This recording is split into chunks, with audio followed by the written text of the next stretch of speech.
icónico, desde siempre y hasta siempre. ¡Viva la patria! Quien no conoce su historia está condenado a repetirla. Trillada frase que a pesar de ello tiene sentido para este podcast, donde el pasado nacional e internacional, pero también el presente, son las herramientas críticas para forjar el futuro.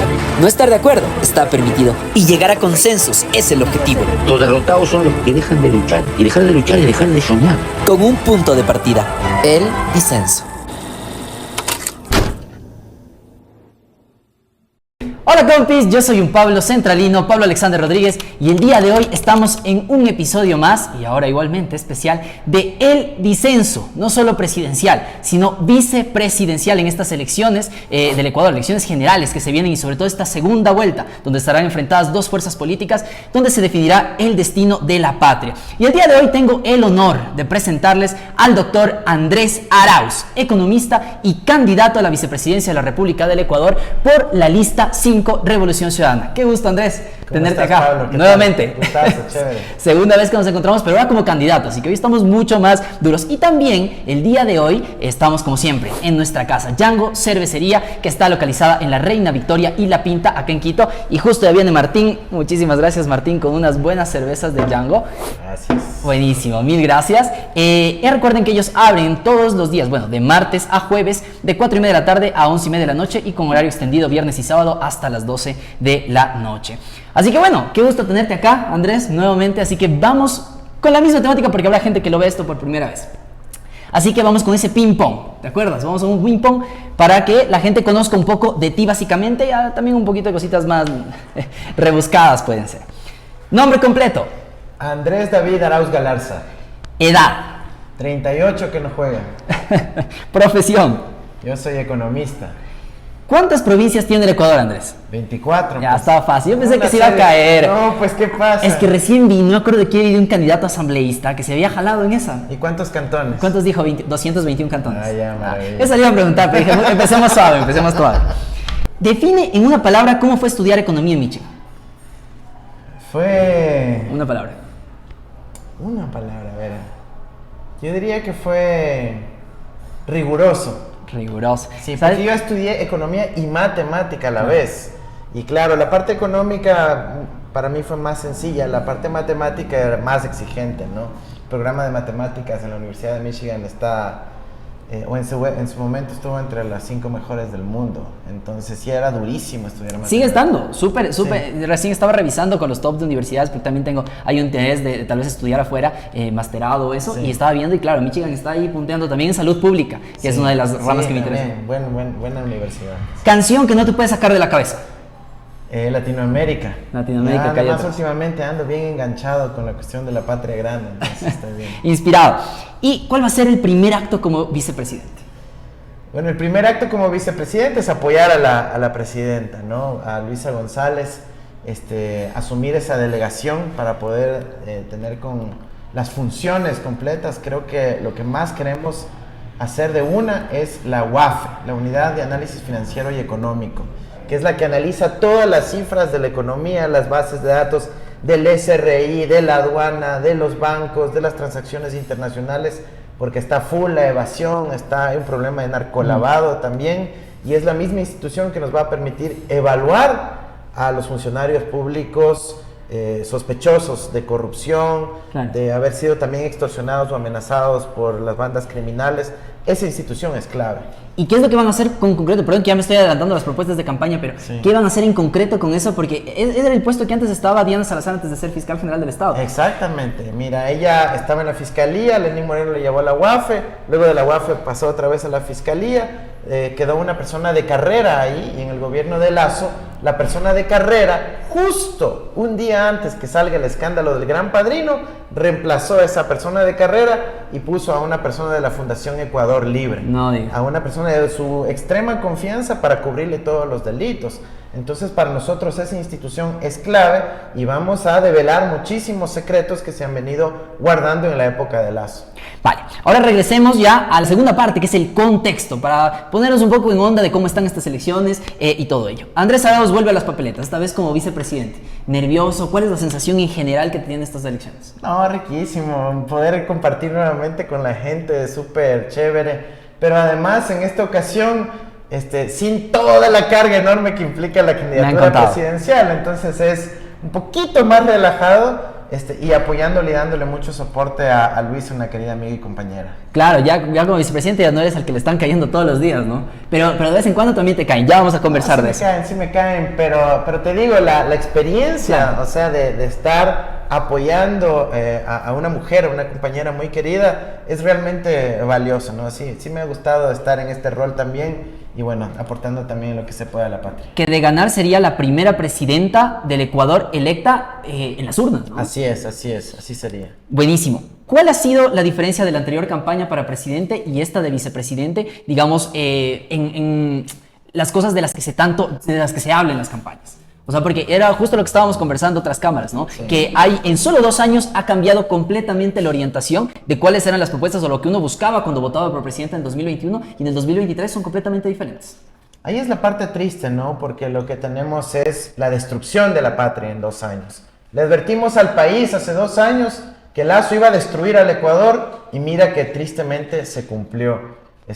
Parece que no nos equivocamos en poder anticipar el futuro, no por ninguna cualidad extraordinaria, sino simplemente por leer la situación, por saber cuál era el círculo de poder que lo rodeaba, por cuáles eran sus intereses personales y cómo se iban a expresar una vez en el poder. Y ahora lo mismo, ese mismo riesgo estamos viendo con la otra candidatura. Ahora, ¿cómo ha cambiado el país? Tenemos una ola migratoria que es el diagnóstico suficiente para demostrar el fracaso de Lazo y de ese modelo plutocrático, que quiere decir el gobierno de los ricos para los ricos. La ola migratoria son 280,000 ecuatorianos que han abandonado el país sin retorno desde que llegó Lazo al poder. 280,000 familias quebradas, Pablo. 280,000 familias quebradas que tienen sus consecuencias en materia de la violencia, de la inseguridad, en materia de la crisis del sistema de salud, del problema educativo, etc. Y claro, han cambiado en apenas 2 años las urgencias y las necesidades de la ciudadanía. La inseguridad ahora pasa a primer plano, la crisis de salud mental ocasionada por la migración rápidamente pasa a tener un protagonismo. El problema de recursos, de que no se han asignado recursos al sistema educativo, te está generando un problema demográfico con la juventud, que es una bomba que está explotando ya, justamente expresada alrededor de la violencia. Entonces, esas son las prioridades que tenemos que atender. Creo que es una coincidencia, que ya llegamos rápido a un primer consenso, antes del disenso incluso, que terrible, ¿no? Pero era el resultado que se esperaba si se votaba por alguien que ya había ocasionado una ola migratoria en el pasado, una nueva ola migratoria. Ahora vamos un poquito más polémicos. He estado viendo, así revisando algunos de los videos que te han sacado, que te han estado ahí molestando. Hablabas, por ejemplo, el primer escándalo ni bien iniciado el tema de la vicepresidencia sobre la ecuadolarización. No sé si quieres explicar ese concepto, ha cambiado una idea en ese sentido, ¿cómo está la cosa? Primero entender que cada que me atacan con el tema de la dolarización viene desde los banqueros. ¿Ya? Eso ya todos los ciudadanos tienen que entender que los ataques no son gratuitos, ni espontáneos, ni que surge ahí desde la naturaleza de la gente. Esos ataques vienen desde los banqueros. ¿Por qué? Porque nosotros hemos propuesto siempre mantener la dolarización, pero hemos querido modernizarla con el uso de la tecnología. Claro, ahora todos podemos hacer transferencias con la banca móvil, con la aplicación de nuestros bancos. Pero ¿cuál es la diferencia? Que si transfieres a otro banco, te cuesta 35 o 50 centavos y no necesariamente llega el mismo día. Te llega 1 o 2 días después. ¿Qué queremos nosotros? Que las transferencias sean en tiempo real, como nos merecemos en el siglo XXI. Y además, sin comisión, porque estamos hablando de nuestro propio dinero, ¿sí? Y de esa manera, nuestra intención es aumentar la velocidad de circulación del dinero. ¿Qué significa eso? Que si yo te hago una transferencia en este instante, tú también en ese instante ya puedes hacer la transferencia a alguien más. En dólares. En dólares, por supuesto. Si tuviéramos que hacer eso en dinero físico, primero tenemos que acordar dónde nos vamos a encontrar, hacerte el pago y tú para hacer la otra transacción, también movilizarte físicamente para hacer el pago. Eso reduce la velocidad de circulación del dinero y la economía se ralentiza, es decir, se hace más lenta. Nosotros queremos que la economía se mueva más, que el circulante circule justamente, como dice su nombre, por toda la economía, y eso requiere medios electrónicos de pago, pero que sean en tiempo real y gratuitos. Y eso no le gusta a la banca y despliegan sus ataques y amenazan y tratan de confundir a la gente. El término ecuadolarización ni siquiera es un término mío, es un término que se inventó Walter Spurrier y Alberto Acosta Burneo, que son gente de la extrema derecha, que tienen su publicación que se llama Análisis Semanal, y les invito a todos a investigar. Pongan ahí Walter Spurrier, Alberto Acosta, Ecuadólar o ecuadolarización, y van a ver que ellos son los que se inventaron el término. ¿Para qué? Para describir el funcionamiento del sistema monetario ecuatoriano, porque evidentemente los dólares que están en la contabilidad de los bancos tienen una característica especial, que la Reserva Federal no los reconoce. ¿Sí? Reconoce solo a los bancos estadounidenses. Los dólares que circulan en el Ecuador tienen esa otra denominación. Vale, otro tema, ya pasamos de página, eso ya queda claro, entonces no va a desdolarizar. De ninguna manera, es indeseable, es imposible, es inviable y además quebraría el sistema financiero nacional. Jamás, jamás, jamás me atrevería siquiera a proponer algo así. Vale, otra de las cosas que salió, esto era muy fresquito, no sé si lo alcanzaste a ver, espero que sí lo hayas visto, que recientemente estuviste en una entrevista. Intenté investigar y ver la entrevista completa, pero francamente no la encontré, busqué y no la encontré. Pero hablaban algo de los bienes que tiene Daniel Noboa y te preguntaban a ti qué bienes tienes, qué propiedades tienes. Y decías que tienes 2 departamentos, que tienes 2 carros, que tienes algo más, ya ni me acuerdo, un terreno. Y claro, y decías incluso creo que tengo más que Noboa. Entonces, no sé a qué te refieres con eso, si hay un contexto que quieras como aclararlo. Claro, gracias Pablo por la oportunidad de aclarar semejante cosa. Mira, la entrevista era la oportunidad de generar un contraste, básicamente de la candidatura de Noboa, que todos sabemos es el hijo de quien se hace llamar el hombre más rico del país.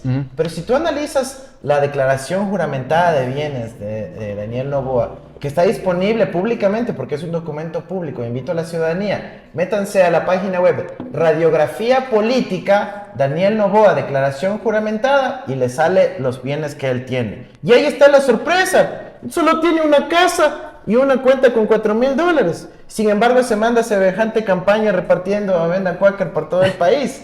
Entonces, el hombre ni siquiera tiene una tarjeta de crédito a su nombre. Y resulta que tiene un patrimonio chiquito de apenas $600,000. Entonces, algo no cuadra. Y lo que yo decía en esa entrevista es que si en la declaración juramentada que tiene que presentar para ejercer el cargo público, miente de forma tan obvia y descarada, porque sabemos que él es un recontra mega millonario, ¿cómo es que no va a mentir cuando ya ejerza el poder? Y ahí me pregunta el periodista, bueno, ¿y tú qué propiedades tienes para hacer ese contraste? Una cosa que yo le digo es que cuando uno llena la declaración juramentada, tiene que además incluir los bienes de la sociedad conyugal. Eso quiere decir esposo y esposa, y además familia, hijos menores de edad. Y todo eso yo he reportado, por eso digo que tengo un departamentito, ¿no es cierto? Que son los ahorros que hemos logrado tener a lo largo de nuestros años de carrera y de servicio.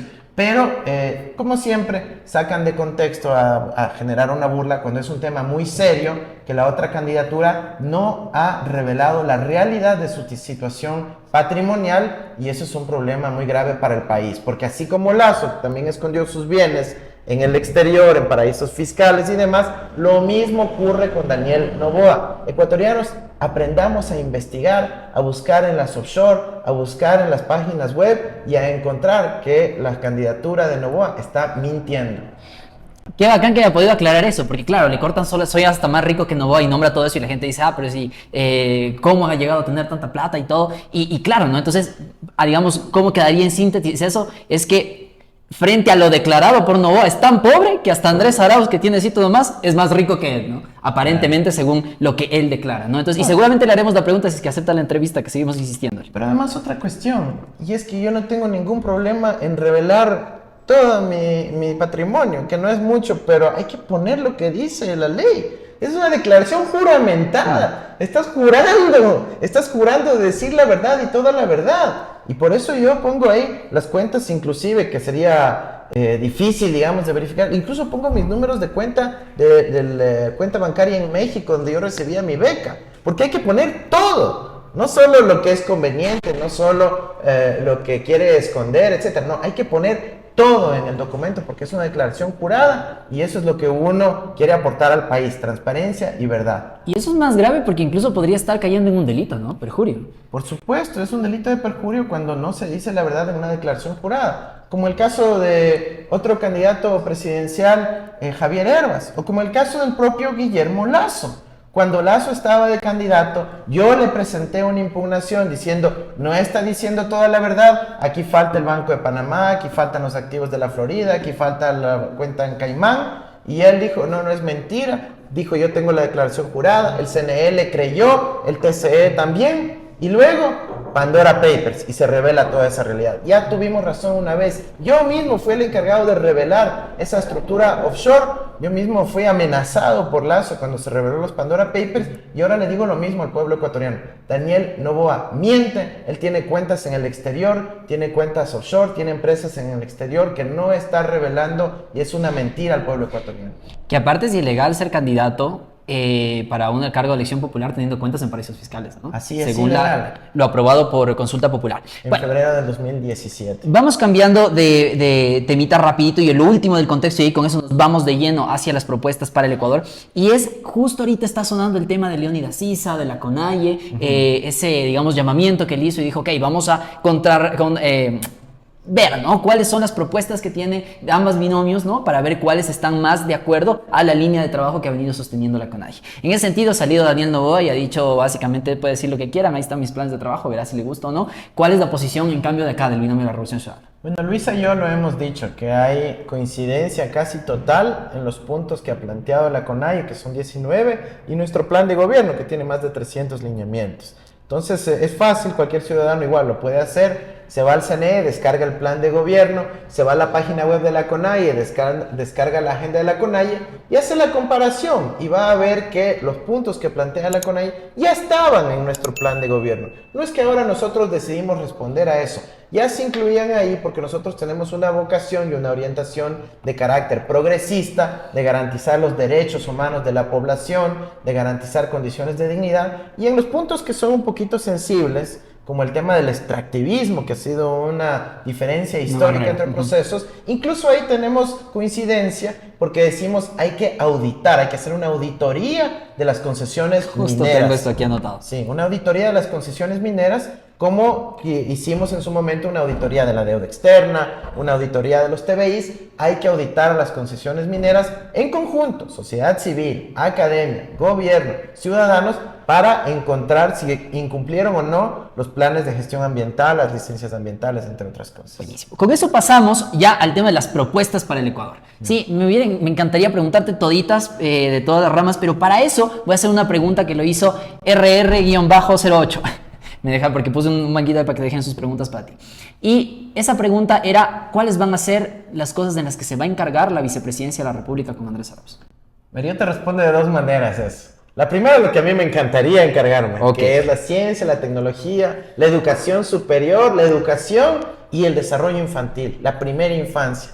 O sea, esa es mi pasión, yo me podría encargar de eso feliz de la vida. Ojalá pueda recibir esa designación por parte de la futura presidenta, de Luisa González, pero lo más probable es que me encarguen el tema económico en general. La política económica, el sistema financiero, la cuestión fiscal, tributaria, lo que dije de la UAFE, para poder cruzar las bases de datos. Mi doctorado es una de las especializaciones de mi doctorado es en cómo combatir los flujos financieros ilícitos, y eso es básicamente cruzar bases de datos, ¿no es cierto? Tener un montón de Excel y estar ahí haciendo análisis de minería de datos y de uso también de inteligencia artificial para encontrar patrones y generar alertas, banderas, y con eso poder sancionar a quienes han tenido un comportamiento inadecuado. Entonces, lo más probable es que me encargue de esos temas, quizás también algunos asuntos de carácter internacional vinculados a la integración regional, pero fundamentalmente lo que Luisa decida que yo me encargue.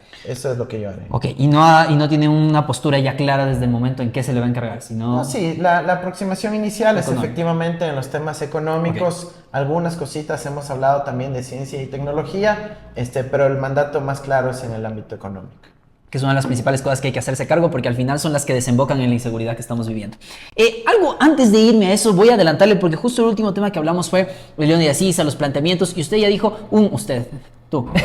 Ya dijiste, ya me acostumbraste a decirte tú. Andrés, tienen un disenso claro de la Revolución Ciudadana que constantemente, digamos, al inicio del mandato de Rafael Correa, hablaban de proteger al Yasuní, de toda la cosa, pero luego poco a poco dijeron ya, la cooperación internacional no quiere cooperar, entonces vamos nosotros y lo tenemos que explotar porque tampoco podemos quedarnos, digamos, en relación a las otras grandes potencias que contaminan mucho y ellos, en cambio, no se hacen cargo de sus emisiones de carbono o de todo tipo de contaminantes. Pero claro, hay algo que es urgente y es que en esta consulta popular hemos aprobado, y yo orgullosamente he hecho campaña a favor de que se prohíba esa explotación en el Yasuní, ¿sí? En el bloque ITT, que es el bloque 43 como tal. Ahora hay que hacerse cargo de todo eso. Y lo evidente es que sí, va a haber un hueco fiscal con lo que se deje de percibir de recursos producto de esa explotación petrolera en el bloque Yasuní. Y esta es una pregunta que viene directo de todos los compas que me dijeron, tienes que hacerle sí o sí, y yo claro que estaba consciente que tengo que hacerlo. ¿Cuál va a ser su posición? ¿Quiénes van a pagar ese hueco fiscal? Que dicen que eran 1.200 millones de dólares, en realidad es mucho menos. Pero ¿quién va a ser el encargado de cubrir ese hueco fiscal? ¿La gente pobre? ¿La gente rica? No sé, un impuesto a las grandes riquezas. No sé, usted más bien dígame por dónde va la línea y podemos ahí tener un disenso. ¿Quién va a pagar el costo del cese de la explotación del Yasuní? Los evasores. Tú tienes ahí más de 2.000 millones de dólares de deudas con el SRI, más de 2.000 millones de deudas del aporte patronal con el IES. Solo cobrando los evasores tenemos ahí 4.000 millones de dólares. Evidentemente, decirlo es más fácil que hacerlo, ¿ya? Pero para hacerlo se necesita desplegar inteligencia financiera, y eso quiere decir, otra vez, cruzar bases de datos, ver dónde tienen los activos, dónde tienen la riqueza escondida, y decir, señores, ustedes le deben aquí al SRI. Por ejemplo, el grupo Novoa le debe 88 millones a través de una de las empresas, que es la exportadora bananera Novoa, que todos pueden comprobar metiéndose a la página web, ¿cierto? Entran al Google, ranking deudas SRI, y ahí en primer lugar, cuando ordenas a nivel nacional, te va a salir la exportadora bananera Novoa, y te salen los otros deudores, empresas petroleras, de licor, y hay que cobrar esas deudas. Ahora, a mí sí me parece que es importantísimo que haya coherencia entre todos quienes propusieron el sí por el tema del ITT y que dijeron la alternativa es cobrar las deudas a los evasores. Ahora, todos sabemos que Novoa no va a cobrar a Novoa. Como Lazo no cobró a Novoa, Novoa tampoco va a cobrar a Lazo. Solo la opción de la lista 5, la Revolución Ciudadana, con Luis a la cabeza, va a cobrar los impuestos a los evasores. Entonces es importante que ya que se generó este hueco fiscal, esta necesidad de financiamiento por el cierre de las operaciones en el ITT, tengamos la alternativa, y la alternativa es elegir a gente que sí va a cobrar los impuestos a los evasores. Ok, recordemos que esos 1.200 millones de dólares son al año. ¿No? Y todavía tenemos varios años de explotación, más que solo 4, digamos, porque estaba diciendo que son 4.000 millones de cobrarles lo que deben actualmente. Ahora también sería evitar que sigan realizando, por ejemplo, cierto tipo de condonaciones de deuda. No sé si tienen un planteamiento en relación a la condonación de deuda que tantas veces ha sido condonada por el gobierno de Moreno, por el gobierno de Lazo, a los mega ricos, o el impuesto al 1% más rico del país. Sí, hay que grabar efectivamente con impuestos efectivos. Porque, ¿qué pasa? Tú tienes ahora una estructura tributaria, unas leyes, que dicen que el impuesto es 22, 25% del impuesto a la renta, pero igual pagan cero. ¿Por qué? Porque se aplican deducciones ilegales, porque encuentran el hueco por donde sacar la plata, porque declaran pérdidas y todo eso. Entonces nosotros vamos a aplicar metodologías para poder reducir la evasión tributaria, no solo cobrando lo que deben del pasado, sino hacia el futuro, reduciendo esas alternativas de evasión que todavía tienen en la legislación ecuatoriana. Una de las cosas que más me indigna a mí fue que en una de las leyes de Lazo impuso que quienes han evadido impuestos en el pasado simplemente tienen que mandar una cartita al SRI, arrepentirse, y tienen que pagar una pequeña multa del 5% y se les perdona todos los delitos cometidos. ¿Puedes creer eso? Eso legitima el lavado de dinero, porque en América Latina la principal fuente de lavado de dinero es la evasión tributaria. Ojo, que no se confunda la gente. es la evasión tributaria, porque luego de que evades tienes que tratar de volver a meter ese dinero en la economía, y muchos lo hacen constituyendo empresas en el exterior, luego se disfrazan de la famosa inversión extranjera y quieren volver a traer esa plata como que fueran inversionistas extranjeros. Eso no lo vamos a aceptar, igual como cruzando bases de datos, utilizando tecnología moderna. Ok, entonces cubrimos ya ese hueco fiscal. Ahora, ¿qué va a pasar con los trabajadores? La gente que se va a quedar, digamos, sin trabajo. Claro, los que son de Petroecuador simplemente tienen que ser reubicados en los otros lugares porque se sigue explotando. Tranquilos, no es que se acaba la explotación petrolera en Ecuador por esa consulta que muchas de las fake news que decía.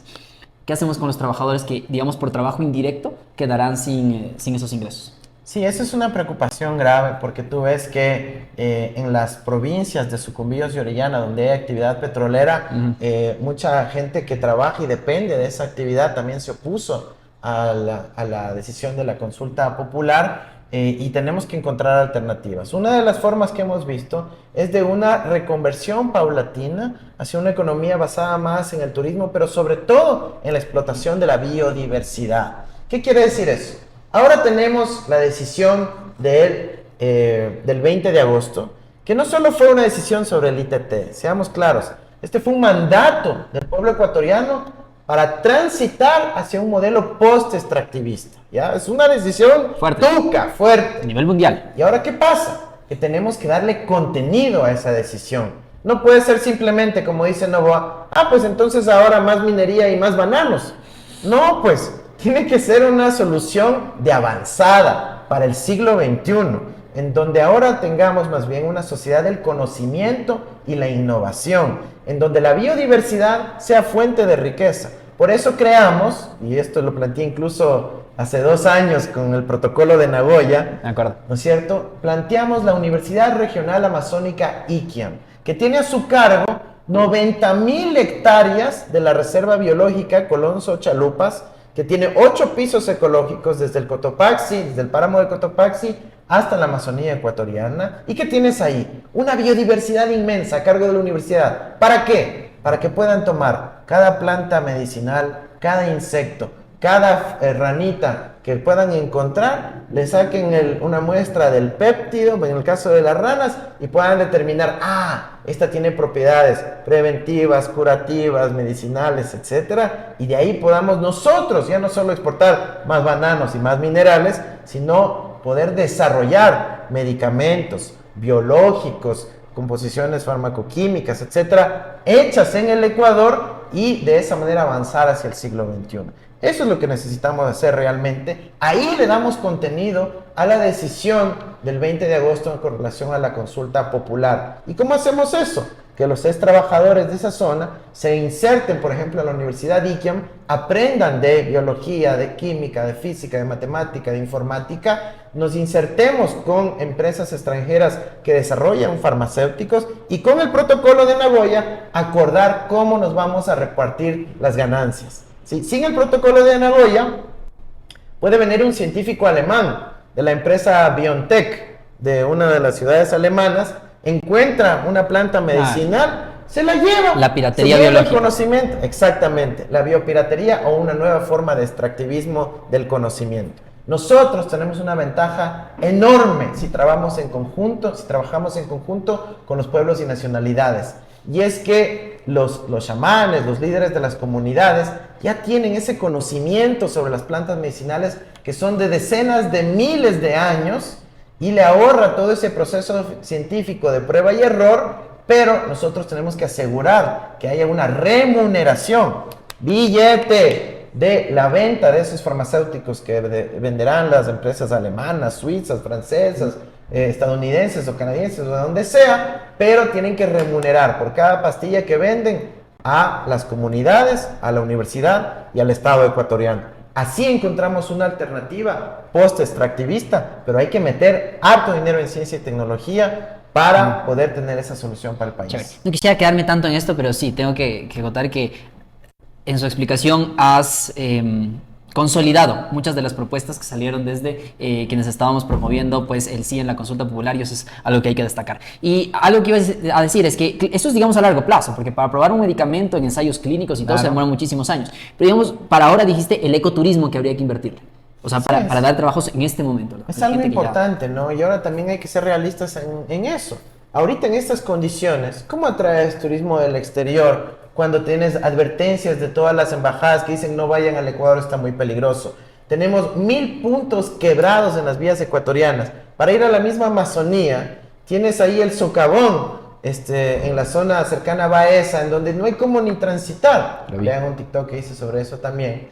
Pero es brutal, o sea, ni tienes vialidad, no tienes seguridad. ¿Cómo atraes al turismo? Entonces eso también es una cuestión de largo plazo. Lo que nosotros propusimos la vez pasada y lo vamos a retomar es potenciar a nuestro sistema educativo para que no solo sea ir a las aulas de clase, sino que los estudiantes de nuestro sistema educativo público puedan también recorrer la patria a partir de un plan nacional de excursiones con ecoturismo, armando un catálogo y un catastro de toda la oferta ecoturística nacional en un sistema parecido al Airbnb, en donde los estudiantes, para poder definir una excursión, puedan escoger destinos, donde hospedarse de forma económica, y así nos empoderamos de nuestra misma patria. Buenísimo. Entonces vamos ya rápido al tema de ciencia y tecnología. Justo hablabas en relación a esto en el plan de trabajo, porque sí, tuve que leerme todo el plan de trabajo, aunque sabes algo malo, está subido en el CNE, harán ese reclamo, y solo se ve desde, no sé qué página será, pero solo se ve desde la propuesta 138 para abajo. Ah, ¿en serio? No se ve completo, entonces está incompleto. Es culpa del CNE, ¿no? Total. Obviamente nosotros entregamos completo, pero vamos a publicarlo también en nuestra página web. También me ha llegado la queja de que en el CNE está como en formato tipo imagen. Sí, ni siquiera se puede copiar. Entonces, ni nada. No puedes hacer el control F para buscar hacer una búsqueda. Sí, me tocó leerme absolutamente todo. Bueno, igual siempre me leo todo, pero para ver las cosas puntuales está un poco complicado. Sí. Pero hablabas del red de centros de innovación ciudadana. Sí. Y hablabas mucho del tema de la ciencia abierta, que era básicamente, actualmente, digamos, cuando tú investigas, obviamente tienes esos réditos por investigar, ¿no? De los descubrimientos que hagas y todo, pero eso imposibilita luego que la gente pueda acceder a ese conocimiento. Y eso es también una limitación, porque el que no tiene plata no puede comprar libros, no puede comprar artículos, no puede acceder a bases de datos y obviamente se limita ese acceso a la educación. Entonces, ¿cómo va a ser este tema de la ciencia abierta con estas publicaciones internacionales y estos centros de innovación ciudadana? Mira, la intención es que el Ecuador se convierta en un paraíso del conocimiento. Eso quiere decir que la ciencia abierta prime, en donde el Estado pueda ofrecer un repositorio de toda la investigación científica del país. Por ejemplo, ahora tú tienes repositorios de tesis, pero no necesariamente de investigaciones, de los ensayos clínicos, del software que se desarrolla en las distintas instituciones públicas, etc.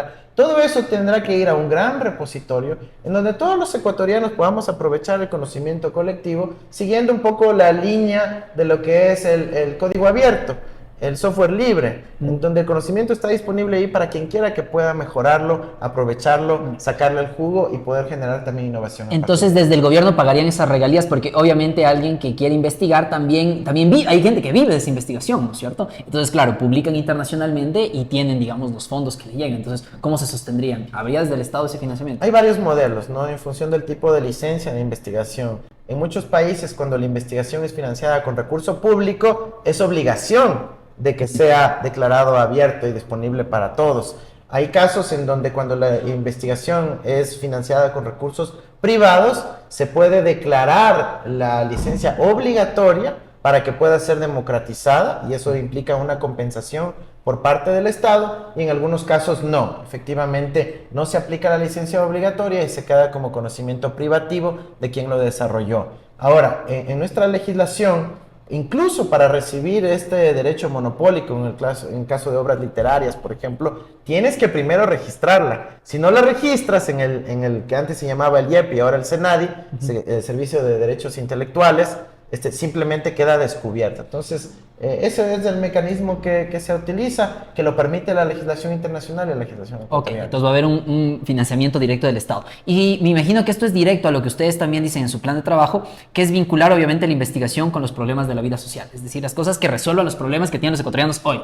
Y eso, digamos, iría directamente aumentando presupuestos. Ya con ese tema vamos también pasando a la universidad. Ahí estamos hablando de la investigación y la tecnología pertinente, ¿ya? Una cosa es la tecnología de vanguardia, pero a veces en nuestros países lo más importante es la tecnología pertinente, que solucionemos problemas concretos que estamos viviendo nosotros.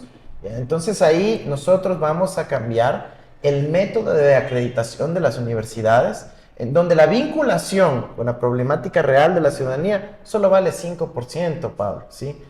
Más pesan los papers, más pesa la docencia, y la vinculación, es decir, está solucionando problemas, solo pesa 5%. Eso hay que darle más peso para que las universidades, cuando orienten las investigaciones de sus estudiantes, de sus docentes, les digan, hey, vamos solucionando los problemas reales que tiene la gente. Buenísimo. En tema de universidad, están proponiendo tal vez la creación, porque ya te digo, no se ve toda esa parte del plan de trabajo, pero están proponiendo, digamos, la creación de algunas universidades. Vi recientemente una publicación y algo que yo recalcaba siempre, ¿por qué no una gran universidad de carreras online? Y vi que estaban planteando un instituto tecnológico. No sé si quieres ampliar un poco sobre eso. Sí, nosotros primero planteamos devolver el presupuesto a la universidad pública ya vigente. A las aulas todos a las aulas. Son 240 millones de dólares que se les ha recortado a las universidades en los últimos años. Es un impacto brutal y por eso hay tanta gente excluida del sistema. Segundo, vamos a volver a las becas, pero también al crédito educativo para quienes quieren optar por una opción en la universidad particular. Crédito educativo significa que tenemos un plazo, un tiempo de gracia, no tienes que pagar hasta que acabes de graduarte y ya luego cuando tengas trabajo empieces a pagar el crédito. Eso es para la universidad particular. Pero además el problema es tan grande que nosotros vamos a crear el Instituto Tecnológico Superior Virtual Público para que sea gratuita la educación online. Además, facilitaremos una tablet y conexión de banda ancha móvil a los estudiantes. Privilegiaremos a los de la ruralidad del Ecuador para que puedan acceder a esas carreras, que serán 10. Abriremos 24,000 cupos online. Tenemos por suerte ya las plataformas disponibles, que por suerte además también son de código abierto y están disponibles para que los use cualquier país, cualquier institución, y vamos a poder aprovechar al máximo el poder del internet para dar educación y que los jóvenes también puedan tener títulos. Okay. Entonces, restituir presupuesto a las universidades ya existentes. Sí. Hablan también de recuperar Yachay. Por supuesto, Yachay tiene que ser potencializada, es un proyecto de 50 años plazo. De a poco hay que seguir ingresando recursos a esa, no solo universidad, sino la aglomeración, el clúster de conocimiento que se tiene que crear ahí. Porque la idea es que ahí vayan empresas extranjeras basadas en conocimiento, en tecnología, que vayan los institutos públicos de investigación, que la universidad siga creciendo y se fortalezca, para que sea un espacio en donde el conocimiento sea lo del día a día y lo que se hable, y podamos lograr grandes investigaciones y grandes resultados aplicados al modelo post-extractivista que estamos discutiendo. Ok. Y adicionalmente a eso leí también la condonación de deudas para los estudiantes que tienen actualmente, digamos, créditos educativos. ¿Para quiénes aplicarían esas condonaciones de deudas de estudiantes? Mira, tenemos muchos estudiantes que luego de que se graduaron no han podido todavía repagar sus créditos porque no hay trabajo o las cuotas son demasiado grandes. Entonces vamos a reducir el tamaño de las cuotas. ¿Cómo? Condonando los intereses, las multas y recargos. Condonando los intereses, las multas y recargos y reestructurando el capital a más largo plazo para que así los jóvenes puedan tener un respiro, las cuotas sean mucho más manejables y puedan seguir buscando una oportunidad laboral. Ok, justo eso es lo que está, y lo pude leer pues en su plan que se llama Todos a las Aulas, ¿no es cierto? Sí, Todos a las Lo vi que Aulas. estaban trabajando con Jaire, una querida amiga. Así es.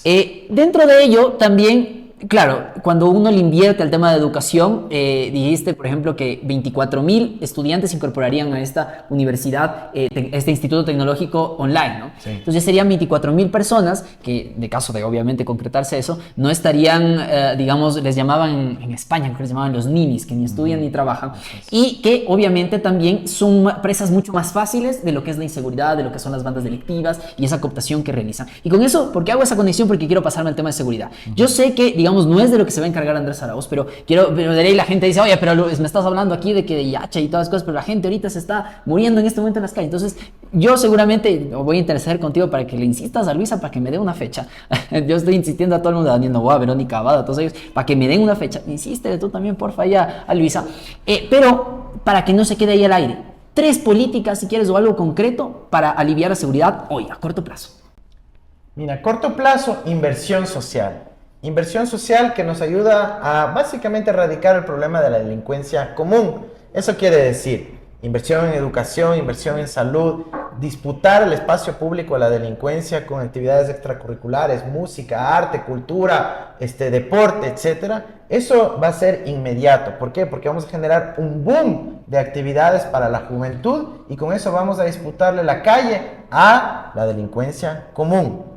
Otra cosa es la delincuencia organizada. ¿Cómo se derrota a la delincuencia organizada? Con un Estado organizado. Y ahí es donde requiere el mayor esfuerzo el despliegue de una estrategia de prevención, de respuesta y de inteligencia del delito. Si tú no puedes ir a enfrentar una banda organizada simplemente a ver cuántos voluntarios con fuerza hay para enfrentar una banda del crimen organizado. No. Tú tienes que desplegar una estrategia de inteligencia, estudiar muy bien cada uno de sus movimientos, cómo se compone la red, quiénes son sus contactos, cuáles son sus puntos débiles, la logística, la provisión, etcétera. Y a partir de ahí tú intervienes, pero con mucha inteligencia, planificación y estrategia.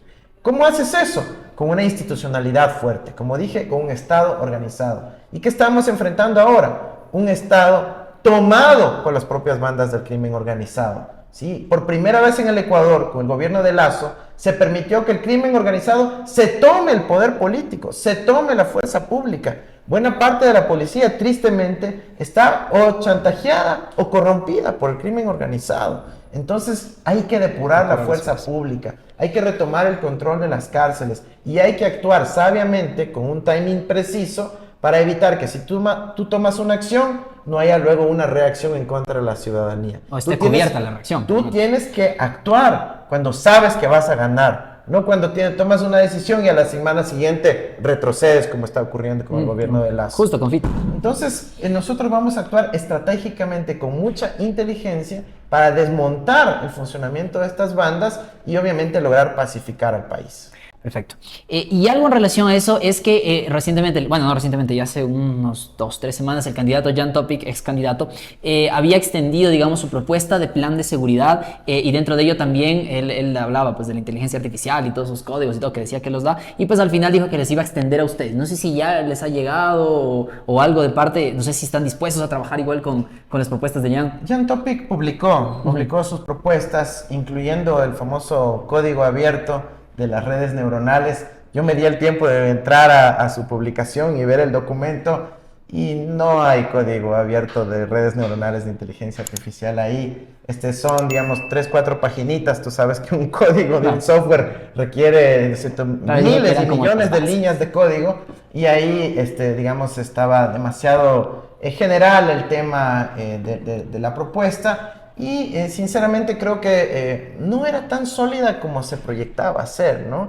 Yo creo que ahí omitió todo el tema, por ejemplo, de la coordinación en materia de inteligencia, el devolverle la institucionalidad de un ministerio coordinador de seguridad que permita que todos los elementos de la fuerza pública, los ministerios, actúen con una sola visión, con una sola estrategia. Faltó el elemento de la depuración de la fuerza pública, que requiere pruebas de confianza, polígrafo, pero también evaluación de pares, normativa para la evaluación y, lo que dije, la evaluación patrimonial con la UAFE para detectar no solo al funcionario, ¿cierto? Que puede ser policía, funcionario judicial, secretario de la fiscalía, sino su entorno. La Constitución ya permite evaluar a sus familiares cercanos, a sus mejores amigos, cuando hay sospechas de uso de testaferrismo para esconder el verdadero patrimonio. Ok, y también hace otros planteamientos, por ejemplo, la apertura o cierre remoto de las puertas de cada una de las celdas de las cárceles, hace algunos de esos tipos de planteamientos. ¿Cuál es tu opinión al respecto? No, me parece importante que haya un aporte en esa dirección.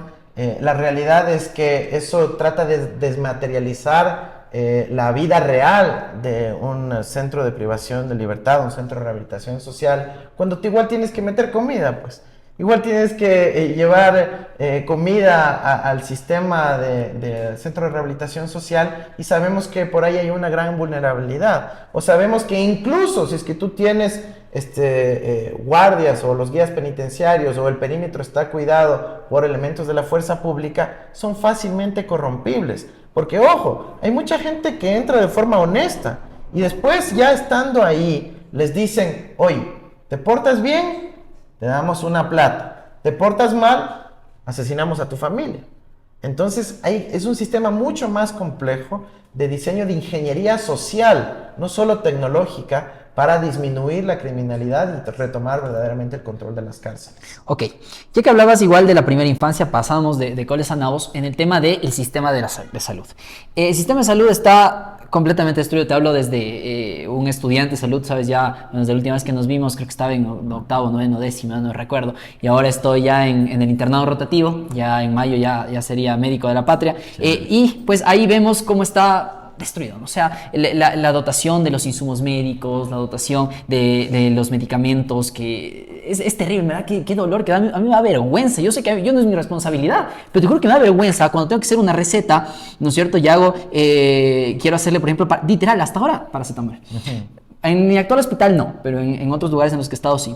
Entonces, paracetamol, para los niños. Entonces, le doy a la madre familia que veo que viene en condiciones de pobreza, que le trajo al niño viajando por todo lado, porque el único que estaba abierto es el centro histórico, porque estaban remodelando otro centro de salud tipo C que tiene emergencias a altas horas de la noche. Y yo, ¿sabe qué? Chuta, le va a tocar comprar el paracetamol a las 3 de la mañana. Sabrá dónde está abierto porque no hay el paracetamol, ¿no? Que sería, digamos, el mejor medicamento porque el niño tiene fiebre y no solo está inflamado, entonces el ibuprofeno sí, le puede ayudar, pero no le ayuda tanto como el paracetamol. Entonces, cosas tan básicas como esas que no se puede. ¿Por qué? Porque, y a veces no es culpa, digamos, de todo el gobierno en general, que sí es culpa en muchas ocasiones, pero también es de la gestión de cada uno de los espacios para comprar con anticipación esa política planificada. Pero como gobernantes ustedes tienen que darle una solución a eso. Entonces, ¿cómo van a hacer para que, digamos, se estandarice todo esto y todos los centros de salud, todos los hospitales cumplan con esa planificación previa y siempre estén dotados de los medicamentos? Bueno, ya has dicho la respuesta, ¿no? La clave es la planificación. En el 2018, cuando se firme el acuerdo con el Fondo Monetario Internacional, dicen, vamos a reducir el tamaño del Estado. Alguna gente vio simplemente las cifras fiscales, la contabilidad, qué bonito. Pero las implicaciones de eso fueron gravísimas. Vino una ley que eliminó la planificación. ¡Eliminó la planificación! Entonces, ¿qué pasa? Que la planificación es como el cerebro en el cuerpo humano. ¿Cómo puede operar el cuerpo si no hay un cerebro? ¿Cómo puede operar un ministerio si no hay planificación? Eso significa que van a improvisar, por definición. Si no hay planificación, es improvisación. Y eso es lo que está pasando ahora en el país. Y realmente indigna, realmente duele lo que está ocurriendo para los ciudadanos ecuatorianos. Mira, nosotros vamos a recuperar la planificación. Vamos a volver a un sistema de demanda agregada, de anticipación en las compras, para que sea primero mucho más barato y segundo se garantice el acceso efectivo a los medicamentos, a los insumos médicos, etc. ¿Cómo se hace esto? Con una cuestión técnica que se denomina subasta inversa corporativa de medicamentos, en donde todo el Estado, IES, ISFA, Ministerio de Salud, etcétera, adquieren a un solo precio todo el medicamento y luego delegan el proceso de orden de compra, ya no la compra, sino la orden de compra exclusivamente a cada centro de salud en función de lo que necesitaba, ¿ya? Pero sobre la base de una planificación que es función del histórico, pero también en función del perfil epidemiológico, es decir, anticipándonos a cuáles son las enfermedades que van a ir ocurriendo en nuestro país en el tiempo. Y claro, sabemos que, por ejemplo, las enfermedades crónicas no transmisibles van ganando peso, ¿no es cierto? Y se necesita adquirir una proyección mayor de ese tipo de medicamentos, insumos médicos, etc. Entonces, a planificar y a dar soluciones. Ahora, tú me preguntaste de la solución emergente, ¿cierto? Esta quizás es la solución estructural, pero la solución emergente es el primer día, y tenemos el decreto listo ya, declarar la emergencia en materia de salud. La emergencia en donde la Presidenta de la República va a asumir la responsabilidad política para que las distintas instituciones puedan acelerar sus procesos de compra, con una fiscalización tremenda, con muchísimos ojos puestos sobre aquello, con una política de datos abiertos para que todo ciudadano pueda ver si se está comprando y retomar una cuestión que teníamos en el 2016, que busquen los ecuatorianos en el YouTube. La aplicación se llamaba Salud Contigo. Y tú podías ver en cada centro de salud cuándo habían comprado los medicamentos y si todavía tenían en stock. Todo eso se desmontó. Pero con esa información, ya si es que incluso puede haber algún administrador de bodega un poquito corrupto o que no quiere ayudar a la gente, el ciudadano se va a meter a Salud Contigo y va a decir, mentira, yo vi que hace 2 semanas les entregaron los medicamentos que tienen en stock, así que yo no me voy a dejar meter gato por liebre. Y esa es la manera en donde la ciudadanía usando la tecnología y la participación ciudadana, va a lograr erradicar la corrupción. Totalmente, Andrés. Las citas médicas, otra cosa, porque ya, chévere, tenemos medicamentos, pero ahora no tenemos una cita médica aquí a 6 meses, 7 meses cuando quieres un médico especialista, ¿no? Hasta los médicos generales estábamos dando un mes de distancia porque estaba todo ocupado, algunos centros de salud no estaban atendiendo. Es un relajo, créeme. Te voy a contar esta experiencia, todavía tenemos tiempo, sí. Esta experiencia que tuve, yo estaba haciendo triaje, ¿sí? En el centro histórico. Entonces estábamos haciendo triaje, viendo a los pacientes quién estaba de más riesgo, y viene un viejito, ¿no es cierto?, que le habían ahí mandado a triaje, que no era una emergencia, era una enfermedad que ya tenía de hace algunos 3 meses y quería un dermatólogo, ¿no? Entonces, obviamente nosotros como centro de salud no tenemos dermatólogos, somos centro de salud tipo C, pero no había nadie de gente, así que me decidí, digamos, a escuchar. Aunque siempre lo escucho, pero especialmente por ahí me di el tiempito de estar con él. Y claro, era una persona que estaba en condición de calle, que donde dormía, que era igual, o sea, en estas condiciones, pero súper lejos, ¿no es cierto? No conocía Quito, no sabía cómo hacer llamadas. Era una persona de 92 años de edad, o sea, súper viejito, y no tenía nadie. Hablaba de sus hijos ingratos, ya me contó ahí toda la historia de su vida, entonces no tenía nadie que le acompañe. Y yo le decía, claro, verá, tiene que llamar al 171, que es la nueva disposición para poder agendar las citas, porque ya no están por disposición de arriba, ya no hay cómo agendar la cita aquí presencialmente. Decía yo, ¿cómo llamo al 171? Yo qué sé, y no lo entendía, era difícil para mí también entenderle, pero me intentaba ahí escucharle. ¿Cómo? ¿No? Y es esto que hay muchos funcionarios que desde el escritorio dicen, qué fácil, hijo de madre, desde ahora solo al 171, estamos evolucionando en la tecnología. Pero en realidad no ven esas realidades sociales que son dolorosísimas. Entonces, claro, yo me di por primera vez en mi vida el trabajo de agendar una cita. Te juro, Andrés. Tortura. Te juro, Andrés, que estaba a borde de llorar. Ya se me caían lágrimas de la impotencia que era poder agendar una cita. Y eso que, digamos, yo no es que sea el más inteligente del mundo, pues sí me considero medio pilas, ¿no? Y claro, y el señor me decía, no, es que ¿sabes qué? Me quería mandar al viejito que no puede llegar desde la Villaflora al centro histórico, me lo quería mandar a Tumbaco. Imagínate cómo llega el pobre viejito a Tumbaco. Entonces, terrible el tema de la agendación de citas. ¿Por qué? Porque están copados, digamos, los cupos para las citas acá. Entonces yo decía ahí, más bien ahí te lo propongo para agendar eso. Imagínate, sería como hay tantas citas pendientes, una gran... Hay médicos, hay un montón que están sin trabajo. Una gran, digamos, contratación temporal para hacer campos, así como, digamos, una mega carpa. O sea, si hay voluntad política nomás en la Carolina, en cualquier parque, una mega carpa para unas campañas de salud para agendar citas y atender en ese momento a toda la gente. Entonces, todos los que tenemos los registros de la gente que ha llamado, llamarle por teléfono a esa persona. Oiga, ¿sabe qué? Vimos que intentaba agendar una cita. Ahorita tiene cita para mañana, para tal lado, y va la gente y descongestionamos ese sistema de salud que está terrible sin citas. Por ahí una idea, pero no sé si ustedes tienen algo más para digamos, aliviar el tema y facilitar el acceso a la salud como tal, a las citas médicas. Sí, totalmente. Es una de las medidas de la emergencia que evidentemente se tienen que aplicar para descongestionar. Hay que resolver no solo el cuello de botella pasado, sino también el ritmo de lo que viene hacia el futuro. Y ahí, por ejemplo, nuevamente, la falta de planificación. No hay suficientes especialistas incorporados al sistema de salud pública, en parte porque en algunas áreas de conocimiento simplemente no hay suficientes especialistas en el país. ¿Y qué pasa? Que tú cuando planificas la formación de los especialistas tienes que anticiparte con 4 años, pues, porque una especialidad puede durar 2, 3, 4 años, quizás más si es una subespecialidad, etcétera. Y entonces ahora estamos sufriendo las consecuencias de la eliminación de la planificación del talento humano en el 2018, en el 2019. Entonces, por eso es tan importante la planificación. Ahora, Luisa lo ha dicho con claridad, con firmeza. Vamos a reincorporar a todos los médicos, enfermeras y trabajadores de la salud que fueron despedidos no solo en la pandemia, sino luego, y de esa manera aumentaremos la cantidad de personal para poder atender a la ciudadanía que necesita urgentemente que se cumpla el derecho efectivo a la salud. Buenísimo.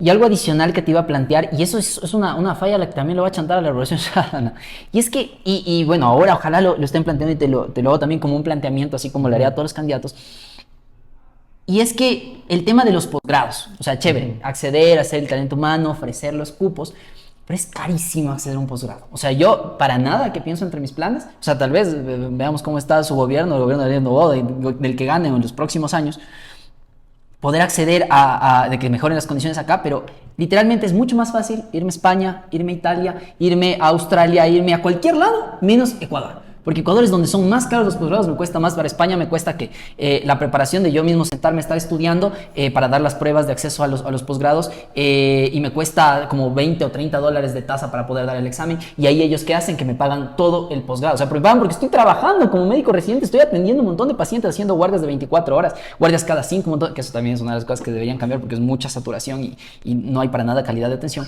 pero es eso, que aquí es carísimo, aquí por lo bajo te cuesta 40,000, 50,000 dólares. Y la mayoría de posgradistas son autofinanciados y sus becas no cubren más de $1,000 los que ya tienen ayuda financiera, imagínate, y los otros les toca pagar. Entonces, claro, un médico se gradúa, ¿qué prefiere? Ponerse a trabajar y ganar por lo menos 1,200, 1,600 como médico general antes que meterse un posgrado aquí en Ecuador, porque, y que aparte no puede abandonar y decir como yo no tengo familia, no tengo hijos, tengo comodidad, soy un privilegiado y es la verdad, y puedo irme nomás, dejo mi país y me voy a cualquier lado a estudiar y tengo, pero ellos que tienen familia, que tienen hijos, ¿cómo sostienes la casa si tienes que hacer guardias de 24 horas? Cada cuarto día tienes que volver a hacer guardia de 24 horas. En los días que no tienes guardia, en lugar de descansar, tienes asistencial de 8 horas. No hay tiempo para trabajar. Hay gente, yo sí conozco posgradistas que van a trabajar como médicos generales a ciertas clínicas, pero básicamente ellos no les das más de 40 años de vida, porque se sacan tanto el aire para poder tener el posgrado y sostener a su familia. Es literalmente elegir eso, entre especializarme y ayudar a mi país como especialista o poder comer y darle de comer a mi familia. Entonces, ¿por qué no plantear por fin un sistema de posgrado, un sistema nacional de acceso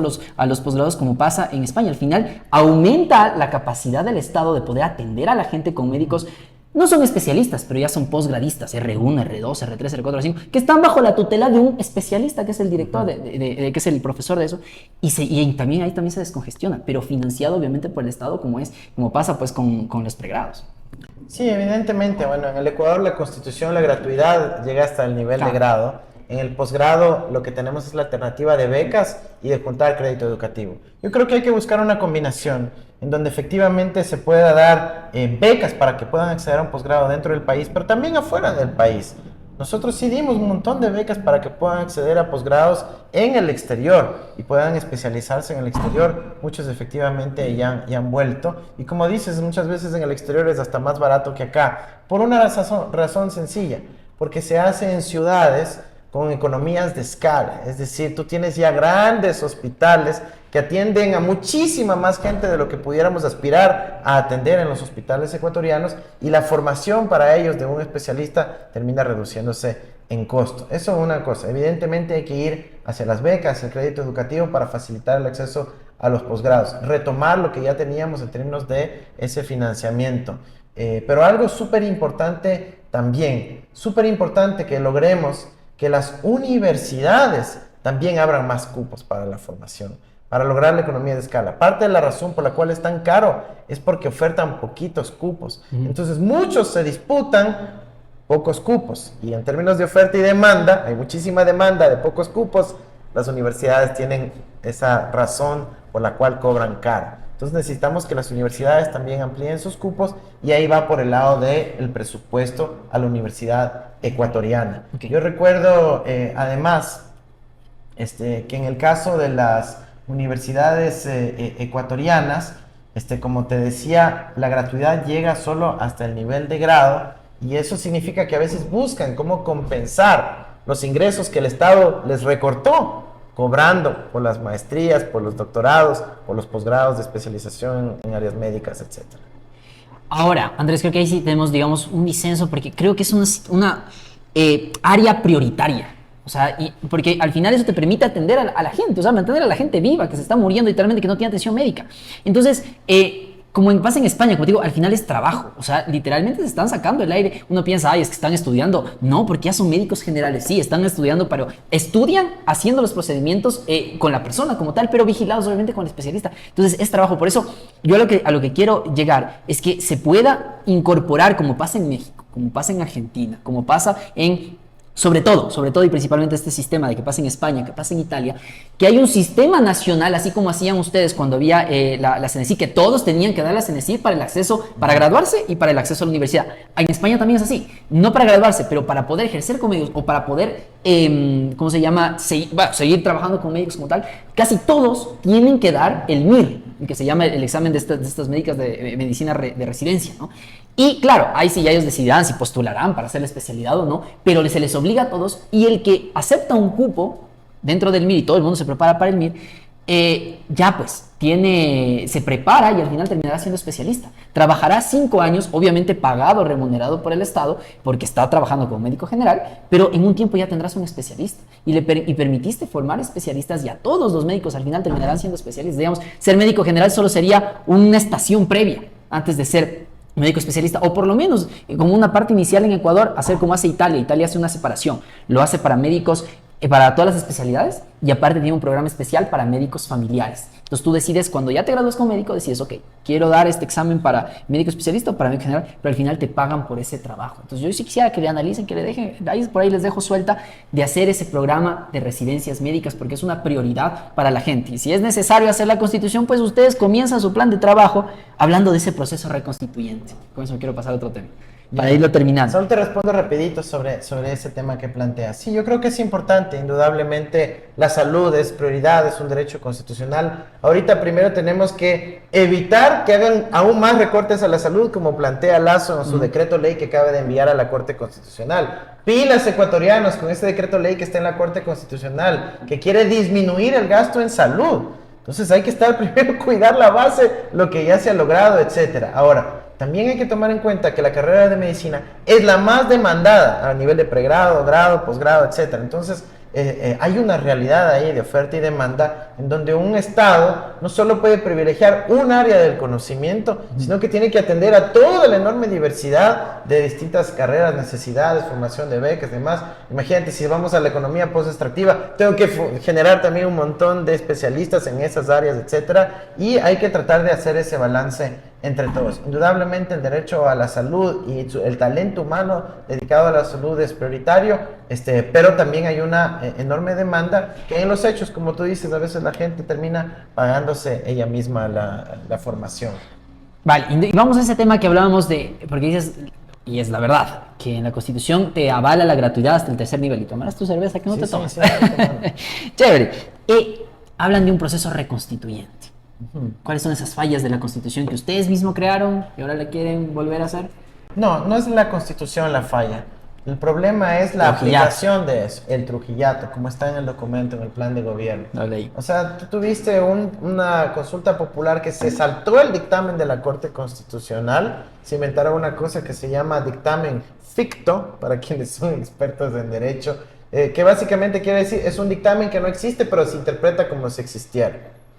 Bueno, eso es lo que permitió que entre el trujillato, que Trujillo con su grupo declaren la vacancia constitucional y mandaron a los jueces constitucionales a sus casas. El país no tuvo un ente de control constitucional vigente durante casi 6 meses y luego fue rellenado con un proceso claramente viciado. Ahora nosotros tenemos que enfrentar las consecuencias de aquello, porque parte de eso contribuyó a la desinstitucionalización del sistema judicial, en donde primó la corrupción, porque decían, bueno, tú te permito la corrupción si es que sentencias a Correa. Eso decían, y así lograron tener el sistema judicial más corrupto de la historia, con las consecuencias en materia del ascenso del narcotráfico, de la criminalidad, de la violencia que está viviendo nuestro país. Entonces el proceso reconstituyente significa corregir esos errores, ¿ya? Ahora, evidentemente, ante las urgencias de la ciudadanía, un proceso reconstituyente lento que implique un proceso de convocatorias y demás, no es una opción. Tenemos que encontrar soluciones dentro del marco del derecho nacional e internacional para dar una solución inmediata a este problema. Entonces es un adelanto del plan de gobierno del 2025. Mira, es que en este proceso del trujillato tiene varias impugnaciones a nivel internacional, en el sistema de derechos humanos de la ONU, en Naciones Unidas en Ginebra, en el sistema interamericano de derechos humanos en la ciudad de Washington. Entonces, esos también son entes jurisdiccionales que establecerán qué puede ocurrir en el Ecuador respecto a ese trujillato. Entonces, no necesariamente tenemos que hacer nada acá. Puede que venga la decisión antes, puede que venga en el 25, pero hay esa opción que estamos manejando. Ok, lo pusieron en su plan de gobierno. Aunque recuerden que hay revocatoria de mandato por incumplimiento del plan de gobierno. Y está en el plan de gobierno eso. Sí, por supuesto. Nosotros creemos que debe potenciarse la revocatoria del mandato. Imagínate tú si a Lenín Moreno le hubiésemos podido revocar el mandato a medio periodo. Quizás no estuviéramos en la crisis que estamos ahora. Imagínate que a Lazo hubiese podido tener una revocatoria del mandato, pero por disposición popular, no porque dependemos que el propio Lazo nos envíe a una muerte cruzada. Hay que fortalecer la institucionalidad democrática, y democracia quiere decir que el pueblo manda, que vengan las revocatorias. Totalmente. Yo siempre decía que la democracia no es solo votar por papelitos en las urnas, sino votar con B grande, aquellos que no han tampoco respondido a las demandas populares. Bueno, quiero ir ya, porque ya vamos terminando, nos vamos quedando sin tiempo, así que voy a irte preguntando cositas así de diversos temas, una miscelánea así de temas, así que ya hablamos como que muy ordenado, hemos hablado de educación, hemos hablado de seguridad, hemos hablado de salud, de tecnología, hablamos del extractivismo también, vamos tal vez a retomar unas cositas que no quiero que se queden ahí como sueltas. Hablas también de reformas normativas, y yo digo hablas, porque yo cuando leo ese plan de trabajo, yo digo, esto lo escribió Andrés. Cuando hablas de infraestructura resiliente por ahí, dije, eso lo escribió Andrés, no puede ser otra cosa. Pero bueno, reformas normativas necesarias para eliminar normas que han incidido negativamente a la estructura institucional de nuestro país. ¿Qué normas? La ley de apoyo humanitario, por ejemplo. Claro, la ley de apoyo humanitario, los decretos leyes que están sacando ahorita. Tenemos el marco legal que le ofreció impunidad a los evasores de impuestos que tenían la plata en el exterior, sin siquiera obligarles a que traigan la plata al país. Entonces, eso hay que recuperar, hay que recoger, se puede hacer también con un proceso expedito con la Asamblea Nacional, y ese es el tipo de cosas que vamos a hacer. Ok. Algo que me pareció muy interesante, hablas de un sistema nacional de cuidados en el tema de género, por ejemplo, que claro, como lo plantean es que, digamos, el trabajo no remunerado generalmente que cae sobre las mujeres, ¿no? Que se encargan obviamente de criar a sus hijos, que no tienen una ganancia por ello, que no están aseguradas tampoco por ello. ¿Cómo va a funcionar ese sistema nacional de cuidados? Bueno, primero esa parte justamente fue la que trabajamos conjuntamente con Luisa, el capítulo alrededor de los derechos de las mujeres y niñas. Y el Sistema Nacional de Cuidados es indispensable. ¿Por qué? Por distintas razones. Desde el tema de los derechos de las mujeres, para que puedan tener mayor libertad, posibilidades de inserción laboral, etcétera, que pueda haber una infraestructura estatal que pueda ayudar en el cuidado de los niños, pero sobre todo desde la perspectiva de los niños. ¿Ya? Porque aquí nos interesa poder dar la mejor calidad de educación, desarrollo infantil, alimentación, nutrición, etcétera, a nuestros niños. A diferencia de los estudiantes de la universidad, que si es que le recortan el presupuesto, por lo menos pueden salir a la calle a protestar. Cuando los niños chiquitos les cierran la guardería, el centro de desarrollo infantil, como está ocurriendo todavía en el gobierno de Lazo, 50 en Guayaquil en una semana, cerraron, ¿ellos cómo pueden ir a protestar? No pueden. Entonces nuestra responsabilidad como futuros gobernantes velar por sus derechos. Y en el Sistema Nacional de Cuidados partimos y hacemos desde la lógica del ciclo de vida. Partimos por la primera infancia para que puedan tener estimulación temprana, desarrollo neuronal, nutrición, alimentación, enseñanza a los padres para poder contribuir a que tengan herramientas para criar a los niños. Pero luego viene el cuidado a lo largo de la vida, incluyendo la fase gerontológica, por ejemplo. Más viejitos. Muy bien. Hablas también, mira, para acercarte ahí a los pueblos y nacionalidades indígenas, de la restitución de tierras y recursos a comunidades indígenas. ¿Cuáles serían esas tierras, por ejemplo, restituidas?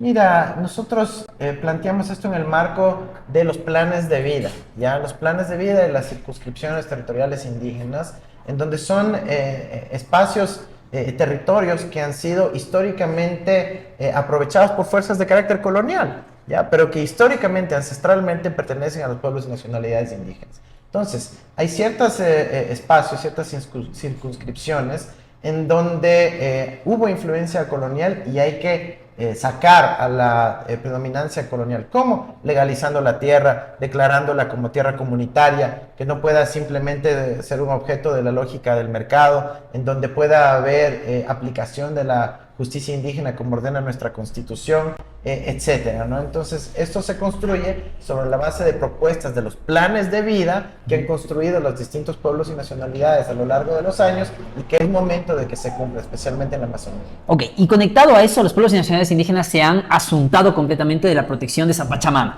En ese sentido, ustedes plantean Estrategia Nacional de Cambio Climático. ¿En qué va a consistir esa estrategia? Mira, primero desde una lógica de ecología política internacional. ¿Qué quiere decir eso? Ok, ¿quién es el responsable del cambio climático? El Ecuador, Colombia o Estados Unidos, China, etcétera, ¿no es cierto? Entonces, La ecología política internacional para la Estrategia Nacional de Cambio Climático implica que vamos a lograr nuestra posición y la de la región y la del sur global de ir a decir a los países ricos, chévere, responsabilidad compartida, pero diferenciada. Ustedes tienen que hacer mucho, nosotros tenemos que hacer un poco menos. Y de esa manera lograr reparación efectiva a los pueblos del sur por los efectos de la contaminación y el cambio climático, sobre, como por ejemplo ahora va a ocurrir con el fenómeno del Niño. Te doy una aplicación práctica. Ahora, con el fenómeno del Niño, vamos a tener, tristemente está proyectado por la Secretaría de Riesgos, millones de damnificados, que va a significar más de 1.500 millones de dólares en plata que va a tener que conseguirse el Ecuador de donde sea para poder ayudar a los damnificados. Bueno, ¿y qué hace el norte que contribuyó al cambio climático que ocasionó este desastre? Ahí es donde nosotros queremos cambiar una cláusula en los contratos de deuda soberana que se llama la cláusula de cambio climático. De decir que en caso que se den esas cosas, como los desastres naturales a causa de cambio climático, podamos declarar una moratoria en el pago de la deuda externa, ¿sí? Okay. Entonces, es elementos muy concretos que obviamente implican la dimensión de la ecología política internacional. Vale, dentro igual de la parte del ecologismo, más bien me quisiera ir rapidito a integración regional sobre UNASUR. Para integrarlo, potenciarlo. De una, eso será, que lo hablamos con Luisa, sí. Chévere. Pero además, de una forma nueva, ¿no? Ojo. No es el objetivo que se reúnan los presidentes, que se den abrazos a los presidentes, se tome la foto a los presidentes.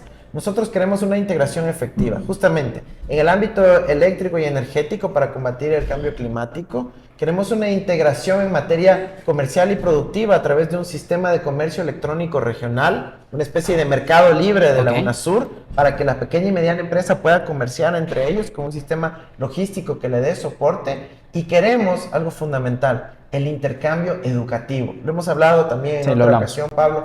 Hay que lograr el intercambio educativo, que por lo menos un semestre de la universidad, todo joven pueda ir a estudiar en cualquier otra universidad de la región. Latinoamericano. El Erasmus suramericano, efectivamente eso necesitamos. Más allá inclusive del intercambio académico per se, sino esa cultura, esa experiencia de hermanarte con otro hermano latinoamericano. Te abre la mente completamente. Hablas también de gestión pública, cero papeles. ¿Es realmente eso posible? Bueno, lo logramos con el Kipux, ¿no? Simplificamos muchísimo la carga de uso del papel en el Estado. Ahora tenemos que avanzar a una nueva dinámica. Por ejemplo, nosotros proponemos, especialmente para los emprendedores, el sistema de identificación electrónica para servicios gubernamentales, ¿ya? Sistema de identificación electrónica única para servicios gubernamentales. ¿Qué quiere decir eso? Que no tengo que tener un usuario y clave para el SRI, otro usuario y clave para la superintendencia de compañías, otro usuario y clave para poder hacer un trámite en el registro de la propiedad, etcétera. No, queremos que sea una sola clave y usuario en donde esté ahí todos los servicios gubernamentales e incluso que pueda tener integración con el sistema financiero y facilitar la vida a la gente, al ciudadano, al emprendedor. Te voy a tomar la palabra, Andrés. Estoy cansado a mi mano de estar llenando historias clínicas. Porque sí, es que literal es una cosa gigante que siempre estamos discutiendo entre médicos, estudiantes, como que, por Dios, la historia clínica puede ser digital. Oye, no tendrías que repetir tanto papel. Por supuesto, evidentemente. Esa es una de las grandes deudas. No entender la letra de los médicos, te juro que mi primera guardia, cómo me dolía la cabeza entendiendo letras de 10 médicos diferentes de una paciente que estaba 10 días hospitalizada. Claro, te juro, ya lloraba. Era mi primer día y empecé en Aro Norte. Le mando un abrazo a la Chegón, el mejor hospital de la vida, inaugurado en el 2016. Chévere. Hospital de especialidades, y eso sí lo destaco, gineco, obstétrico, pediátrico, que es el de la Nueva Aurora, increíble. Y claro, pero a pesar de eso, pues como todos nos manejamos en el Ministerio de Salud Pública, papel es terrible en ese sentido. Así que tablets, no sé, a los hospitales. Sí, no, por supuesto. O sea, mira, los ahorros que se logran en términos de tiempo, pero también de información, que además hay que respetar los datos personales. Imagínate un área tan sensible como la salud, que se nos filtre por ahí, como se filtró la lista de los vacunados, ¿te acuerdas? Total. Qué terrible que ocurra eso en nuestro país. Tenemos que aplicar políticas de encriptación de datos, de una legislación muy fuerte y muy tajante, y almacenamiento especializado para que no simplemente vayan y se vendan esas cosas. Ok, algo más que esto le va a gustar a los más de esa izquierda más radical, así, que dice, ustedes hablan, por ejemplo, de acuerdos comerciales, sí, ¿no? Pero hacen esa diferencia, dicen como, no escriben como tal la diferencia en el plan de gobierno, pero dicen, ok, acuerdos comerciales para el buen vivir, sí, pero tratados de libre comercio no. Entonces, claro, uno entiende, digamos, esos socios comerciales estratégicos internacionales para facilitar el intercambio, que nosotros me permites dar tal cosa, tú tal cosa, pero al final ellos también van a querer, digamos, pagar menos dinero para poder enviar ciertas cosas al país y nosotros sacar. Entonces, ¿en qué diferenciaría esos acuerdos comerciales para el buen vivir, como ustedes le llaman, a los tratados de libre comercio? Pero mira, la tendencia a nivel mundial es bajarse los tratados de libre comercio. El nuevo TLC entre Estados Unidos y México ya quitaron un montón de cosas que generaban vulnerabilidades para ambos países, ¿sí? El estándar es ahora acuerdos comerciales que beneficien a ambas partes. No esa posición dogmática de liberaliza todo, daña todo, no importa que quiebren luego. No. Aquí tiene que ser con cuidado, tiene que ser con respeto a la soberanía alimentaria sobre todo, tiene que ser con respeto al cumplimiento de los derechos y a nuestra institucionalidad. Por ejemplo, hay un modelo del TLC viejo de Estados Unidos que te exigía privatizaciones, que te obligaba a firmar lo que se llaman los TBIs, un tratado de protección de inversiones, que es lo que le permitió, por ejemplo, a Chevron enjuiciarnos por $9,000 millones al Estado ecuatoriano. No, esas cosas no queremos. Queremos intercambio de bienes, de servicios, intercambio de experiencias culturales, de conocimiento, pero nada de sometimiento. Ok, seguimos en esa miscelánea. Hablan, por ejemplo, y es algo que se ha topado constantemente y con lo que les dan en redes sociales por el tema de la inseguridad, es que el correísmo abrió las puertas para que vengan todos los venezolanos, los delincuentes, sin pedirles pasado judicial y todo. Ustedes ahora plantean algo que se llama nadie sin papeles, que según entiendo no es una lógica de pedirlas cuando ingresan, sino de intentar regularizar lo máximo posible. No sé si lo entendí bien, es como lo que entendí leyendo el plan de trabajo, o cuál va a ser su rol en relación a las fronteras. Tiene razón, la idea es de ir hacia una regularización consciente, efectiva, privilegiando a los niños y las niñas. Imagínate que hay niños y niñas que vienen de otros lados en una situación desesperada y no pueden acceder a la escuela porque no tienen un documentito que se llama cédula o papel de refugiado. No, hay que privilegiar a ellos, evidentemente, los derechos de la niñez están por sobre todo y ese es el tipo de enfoque que vamos a hacer ahora. Ahora, para esto también hay respaldo en los marcos internacionales de derechos humanos, derecho al refugiado, derecho a la movilidad humana, etcétera. Y evidentemente, cuidando y precautelando la seguridad de los ciudadanos, privilegiar sobre todo los derechos de los niños y las niñas. Entiendo que es para los niños. Ahora, para toda la población en general, digamos, para responderles a los que les dicen eso, que ustedes abrieron las fronteras para todos los delincuentes sin pedirles pasado judicial, ¿qué les responden? No, mira, eso es una falsedad total, ¿no? También dicen que por la base de Manta, es eso, no se sostiene con ningún análisis científico, estadístico, de datos, de causalidad, etcétera. Aquí la criminalidad la permitió Guillermo Lasso. Ecuatorianos, tengamos claro, estamos viviendo en un gobierno de narcobanqueros. Ahí está el informe León de Troya. Por favor, si no lo conocen todavía, googleenlo. León de Troya, el caso Gran Padrino, en donde la mafia del crimen organizado se tomó la presidencia de la República. Y por ahí habían policías honestos que ahora están amenazándoles su vida, que sabían que esto era gravísimo. Les allanaron, algunos ya tuvieron que salir del país. Imagínate, ellos, esos policías honestos, cogen y dicen, ojo, hay una alerta enorme aquí, y los generales, los narcogenerales, en vez de dar un apoyo a los policías honestos, dicen, qué bacán, vamos a utilizar esto para chantajear al presidente. Y el presidente, sin ninguna entereza, sin sangre en la cara, se deja chantajear y en 2 años el país sucumbió en materia de inseguridad. Ok. A ver, ¿qué más de cositas aquí extra? Porque estamos en esas misceláneas. Algo muy interesante. Hablaban de la superación. Por cierto, este último tema en que topamos no es misceláneo, es la esencia de por qué estamos en este proceso electoral. Es verdad. Si Lasso declara la muerte cruzada justo por este informe de León de Troya, por la mega corrupción vinculada al narcotráfico. Cuando yo le dije narcobanquero a Lasso, me amenazó con meterme preso. Que sí, con por denunciarlo, recuerdo. Ahí está, nunca metió en ninguna denuncia porque tuvimos la razón. Bueno. Aquí hablaban de superación de techo de cristal. Es la primera vez que leo un plan de trabajo que habla sobre los techos de cristal, ¿no? Esto que impide, digamos, a las mujeres, ¿no?, de poder seguir subiendo, ¿no?, y escalando. Sobre todo habla para el tema de las científicas mediante incentivos. ¿Qué incentivos en ese sentido? Mira, primero la gran muestra de superación del techo de cristal la tendremos el 15 de octubre cuando votemos por una mujer como presidenta de la República. Que no es garantía de excelencia tampoco. No, pero eso va a cambiar la cultura, ¿ya? Porque yo he recorrido el territorio junto con Luisa y hay muchísimas mujeres que han sido violentadas, que han sido abusadas, que han sido excluidas, que se ven muy representadas por el hecho de que una mujer pueda avanzar, sobre todo por la historia de vida de Luisa, de que fue madre soltera, de que tuvo que criar a su hijo sola y logró salir adelante y luego formarse sacando 2 maestrías. Sí, y eso es una demostración, sí, de excelencia. Entonces yo sí creo que su historia de vida representa la lucha de millones de ecuatorianas, de mujeres ecuatorianas, y se van a ver representadas con una mujer como presidenta. Ahora, sobre el tema específico de las científicas y investigadoras, tú sabes que ahí hay elementos de discriminación tan sencillos como la norma bibliográfica. Tú incluyes apellido y la letra de la primera letra, o incluyes apellido y el nombre completo. Si tú invisibilizas el nombre completo, No sabes que es mujer. no sabes que es mujer y presumes que es hombre sobre todo, ¿sí? Entonces, para dar más visibilidad a las mujeres y a la producción científica de las mujeres, hay que cambiar y ajustar la norma bibliográfica para que sea apellido y nombre completo. Y de esa manera visibilizas a la mujer en la ciencia. O sea, me gusta la idea, pero al final esas son normas como estandarizadas internacionalmente. Ando en Vancouver, Esas por normas ejemplo. están cambiando Ok. justamente desde la perspectiva de género. Vale.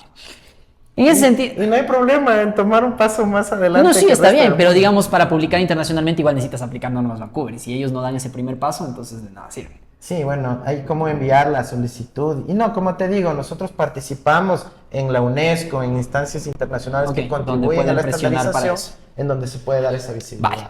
Ah, Otra cosa es la paridad de género, por ejemplo, en la gobernanza de las universidades. Ahora tú tienes muchísimas mujeres rectoras, tienes además vicerrectoras, generalmente académicas o de investigación, también mujeres. El caso de que se Central. dio por una incorporación a la ley que pusimos nosotros en la Revolución Ciudadana a partir del 2010. Entonces, es maravilloso que podamos tener ese talento que hubiese sido escondido, suprimido o simplemente excluido y que ahora está visible y el potencial es enorme. y ya nos quedamos sin tiempo. Justo ahorita estamos en el tiempo que yo mismo le dije a la agenda de Andrés que lo íbamos a tomar, pero se me ocurrió algo que igual, no todos los días te encuentras con un candidato a vicepresidente.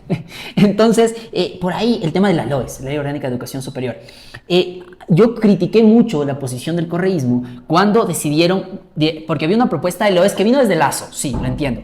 Luego fue reformada y por Pachacuti, quien estaba presidiendo la comisión del tema de educación superior. Y claro, tenían cosas terribles que sí, digamos, privatizaban la educación, no más que privatizar, dejaban abierto para una posible privatización. No garantizaban, digamos, la formalidad en los contratos de los docentes, o sea, los nombramientos y todo. Pero sí habían cosas que eran de avanzada. Por ejemplo, aumentar el tema del cogobierno. Las universidades están hechas para los estudiantes. Y en ese sentido, los estudiantes deberíamos tener un rol para poder decidir sobre las acciones. Pero en el cogobierno nos da el 25 al 35% de participación. O sea, al final no es nada. Es como que para que digas que te incluyo, pero al final no cuenta en nada. Entonces, la propuesta que tenía Pachacuti y que acordaron por mayoría, aunque sea simple y con los votos en contra de la Revolución Ciudadana, daba el 50%, que está en cumplimiento de una orden de la Corte Constitucional que dice que tiene que ser hasta el 50%. Entonces, yo decía, claro, ¿qué tal si en lugar de rechazar completamente y archivar la ley, y yo les proponí y les contacté a todos los asambleístas, por favor no me archiven completamente esa ley, sino apruébenla por artículos? O sea, avancemos en lo que estamos de acuerdo y no por eso tachémosla todo y mandemos la basura porque es de Pachacuti. Entonces yo decía, sí, está bien, no estoy de acuerdo con el tema de la privatización y todo, pero aprueben primero votar por artículos y luego de eso, pues, voten por esos artículos del cogobierno y de la votación, por ejemplo, para el tema rector, para que los estudiantes tengamos ese rol protagónico en las decisiones también que son importantes. Entonces, ahí por ahí les suelto eso para que le tomen en cuenta en el tema de la LOES, que seguramente lo tratará porque están pendientes y he visto que muchos de los asambleístas están ahí trabajando, porque ustedes también como ejecutivo tal vez sean los que manden ese proyecto de ley o les dejan a los asambleístas. No sé, ya sabrán ustedes qué hacen, si es que ganan, o igualmente les extenderé pues a todos los candidatos. Oye, hablando de la asamblea, todos, salvo creo que uno, de los asambleístas de la Revolución Ciudadana están nuevamente en la asamblea. Y analiza el resto de bancadas, ¡ni uno! Sí, hubo un rechazo brutal de la ciudadanía al resto de bloques y bancadas, incluyendo Pachacuti, que eran 27, bajó a 5. Y la Revolución Ciudadana sube de 47, dos que fueron 52, traidores, a creo. 52 aproximadamente. Solo para entender que la Revolución Ciudadana tuvo un rol clave en el legislativo. Y específicamente sobre la ley, porque no me gusta dejar el tema suelto, sí creo que es válida tu observación, pero hay que entender el proceso de la formación de la ley. Y es que aunque tú apruebes por artículos y se lo envíes al presidente de la República, Lo puede vetar, en claro. el veto parcial le puede cambiar todo, quitar lo bueno y dejar lo malo, y luego no habían los 92 votos para ratificarse en el texto original. Entonces, ante ese riesgo, sí, es lamentable, pero ante ese riesgo muchas de las leyes simplemente no se dieron paso. Otras que sí se aprobaron de forma consensuada, porque incluso si llegaba un veto de Lazo, habían más de los 92 para aprobar. Entonces, a veces hay que hacer esa matemática política para entender el proceso de formación de la ley. Sí, creo que tienen un punto. Creo que tienen un punto que no lo había analizado. Pero también no creo que nadie se oponga al tema del cogobierno. La mayoría de bancadas estaban a favor de eso, porque lo analizaron que incluso con los de Creo y todo, y sí le estaban apuntando al cogobierno. Y si solo aprobaban eso, tal vez sí, tal vez con lo demás no. Bueno, habría que analizar. Pero muy interesante, me quedo con eso porque nadie nunca me dio la respuesta, porque yo les preguntaba, ¿no? ¿Por qué? Y dijeron, no, es que por temas de cálculos políticos, pero lo hablaban en otro sentido, en el cálculo político de que a la Pachacuti, pues cómo vamos a permitir que haya una LOES de Pachacuti, que hablaba de las universidades ancestrales y que yo estaba de acuerdo con ciertas consideraciones. Por ejemplo, decían que para ser rector no es necesario ser PhD, sino solo sabio. Entonces, yo no estaba de acuerdo con eso. Pero para otras cosas sí, ¿no? Lo del cogobierno, que digo que esa es nuestra lucha que hemos estado en tanto tiempo para que los estudiantes tengan rol protagónico. No sé si quieres agregar algo más o ya nos vamos con el disenso-consenso. No, dale. Ok, entonces con eso vamos a el disenso-consenso. La última parte. Termina Andrés rapidito con un disenso en el que disenso que hayamos tenido y un consenso al que hayamos llegado. Bueno, creo que el disenso es en el tema de los posgrados Sí, de medicina, total. ¿no? Pero no es porque no diga, oye, no es necesario, sino que digo, oye, ve, tengo 20,000 déficit de parvularias que tengo que también formarlas, becarlas, tengo que puedan llegar, tengo la necesidad de que lleguen a todos los centros infantiles del país, tengo que construir infraestructura, tenemos que alcanzar a la niñez, tenemos que resolver la inseguridad, la transición post-extractivista, en fin. Entonces no es una cuestión de no hacer, sino que tengo que hacer muchas otras cosas más, y ese es el disenso, creo, más importante de esta conversa. ¿Y consensos? Bueno, hemos hablado de todo, ¿no? Del post-extractivismo, creo que es importante invertir en ciencia y tecnología, creo que hemos hablado también de la importancia de devolver la seguridad a la ciudadanía, creo que es una prioridad de todos. Y bueno, muchísimas otras cosas más que hemos conversado, Pablo. Vale, mi disenso, sí, es efectivamente los posgrados. Yo sí entiendo ahí el corazón de padre y madre que quiere a todos sus hijos darles por igual, a los médicos, pero bueno, yo creo que la salud es una de las cosas primordiales, porque podemos estar felices de cualquier otra cosa, pues estamos muertos y no hay quien nos atienda, si no hay quien, cuando llegas a una emergencia y cortado el brazo, baleado, lo que sea, no hay cómo salirse por ahí, y yo creo que al final es una inversión súper potente, como digo, porque al final es pagar médicos generales. Solo que en lugar de pagar médicos generales para que sigan siendo generales, en un futuro ya voy a tener especialistas, y constantemente vas a tener a médicos generales que suplan la atención el primer nivel de atención en salud, y luego tendrás especialistas para que cubran el tercer nivel de atención en salud. Entonces es como muy orgánico, es como hasta natural como va subiendo toda la cosa, si es que le invertiríamos ahí. Ahí se las dejo si es que en algún año lo quieren realizar. Así que bueno, y consenso sí, varios. Me gustó, creo que el principal consenso es en el tema del Yasuní. Bueno, creo que varios, hemos hablado de educación, ciencia, tecnología, salud, de todo, pero creo que cobrar a los evasores, man. eso creo que es lo más importante. O sea, en verdad que no nos podemos hacer los locos en ese sentido. Creo que es un rol protagónico que ha tenido la ciudadanía al decirle por primera vez a una consulta popular que no se le va a permitir más la explotación, diciéndole sí a la vida, sí a la diversidad, y obviamente también no descuidar a la gente que es la más pobre, que siempre que no le ha llegado nada, ¿no? Sucumbió su Orellana, 55% de pobreza, son de los que salen las riquezas y no les llega nada. Es un completo absurdo, y pues me deja con tranquilidad que ese planteamiento venga, pues que digamos, esté acorde con esos planteamientos. Ojalá también desde la otra candidatura se haga, porque no porque yo tenga un ánimo ni una inclinación por ninguna candidatura en general, sino porque creo que al final gana el país, y por eso las mismas propuestas que le he extendido acá a Andrés, le extenderé también a Nova, si es que acepta, a Verónica Abada, aunque no sé si conectaremos mucho con Vero, pero igual se le hace la bienvenida para aquí, para que conversemos y debatamos. Se les extenderá las mismas, porque al final, como siempre digo, gana el país y no gana un candidato. Y si te acepta la invitación, Verónica Abad, sería Vamos, chévere debate. también hacer una de los dos juntos. Sabes que estamos planificando algo en la Universidad Central. Ya les voy a hacer llegar a tu equipo de trabajo a ver si se logra. No sé si acepten, pero ahí va a estar la propuesta, al que asista. Chévere. Buenísimo. Así que, qué gusto, ha sido un placer tenerse acá en el disenso. Hemos tenido acá a Andrés Arauz, hemos tenido disensos, hemos llegado también a consensos. Y pues nada, nos vemos acá en un siguiente episodio. Y al final, ustedes son los que tienen la decisión cuando este 15 de octubre se acerquen a las urnas y decidan qué modelo de país quieren. Les mando un abrazo y ya nos vemos en un próximo episodio. Gracias, Django Cervecería, que podemos... El Andrés no se toma... Sí, fondo, despacito. fondo, Andrés. Salud. Fondo para terminar. Un abrazo, cuídense mucho. Este Ecuador amazónico, desde siempre y hasta siempre. ¡Viva la patria! Quien no conoce su historia está condenado a repetirla. Trillada frase que a pesar de ello tiene sentido para este podcast, donde el pasado nacional e internacional, pero también el presente, son las herramientas críticas para forjar el futuro. No estar de acuerdo está permitido y llegar a consensos es el objetivo, Los derrotados son los que dejan de luchar. Y dejar de luchar es dejar de soñar. con un punto de partida, el disenso.